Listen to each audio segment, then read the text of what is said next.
y a la mujer del obrero lápiz.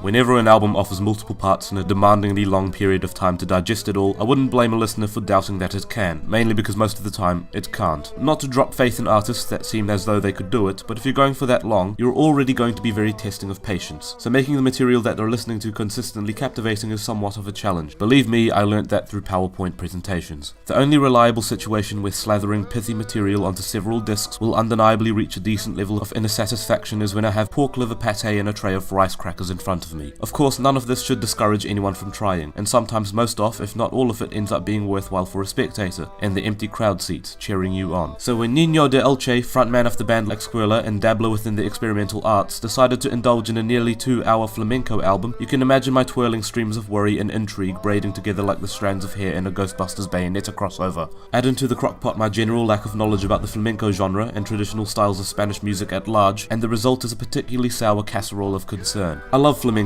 I think there's a natural suaveness to it regardless of whether it's lively or sensitive, but me trying to speak upon it is as difficult of a shout to make as Sufjan Stevens in a library. However, I am too convinced that this album is too good for me to pass up an opportunity to speak about it. So Antología del Canto Flamenco Heterodoxo really is a titan of an album to behold, with so many unexpected twists and turns that none of the 2 hours really seem to get tiresome at all. Surely some tracks in the first half are a bit overspent and starved of action, but that's more towards setting the bleak and nearly post-apocalyptic scene for it, while the second disc is you kicking up the ashes with your heels as you dance around the decaying landscape, or at least as much as you can before the radiation reaches your body and you begin feeling a third arm growing out of your clavicle. From Pasodoble to Rumba, dance terms of which you Western folk should be very familiar with via various episodes of Dancing with the Stars and Strictly Come Dancing, Niño de Elche isn't so much embracing these traditional Spanish musical styles in their purest form, more seeing how far he can deform them before it's considered a bit immoral, or before it triggers the gag reflex and warm chunny splashes all over flamenco's new pair of sneakers. It's misty, sour and ready to fall apart the more that it progresses, making initial dips into the sparse and abstract worlds of musique concrète and ambient music, which will undoubtedly test your patience similar to how it did mine. It flows very well, but there are moments midway through a 9-minute piece where I begin thinking, okay, I get it. You know, for an album named in tribute to a series of traditional flamenco performances, it sure doesn't start off with any flamenco. I mean, I like what it's doing, but you really need to be into atmospheric soundscapes to appreciate what isn't just a sharp turn in an unexpected direction, but dimension as well. The bright side is that once the album does reach its unorthodox twists on those Spanish musical styles, it is immediately bloody good, hugely rewarding for your patience and also absolutely terrifying. Featuring twists on Pasodoble and Rumba so heavy in instrumentation and jagged rhythm, they'd account for being considered top shelf prizes at the Dance Punk Festival. All this bending the rules of traditional folk styles reminds me a lot of what Tim Buckley might have done. No, not neglect his son, I mean write twisted and haunting songs. So it only makes sense that one of the final tracks is a cover of Lorca, followed by a track with a final note so powerfully hair-raising and sung with such a sudden gusto that I absolutely shat myself there and then.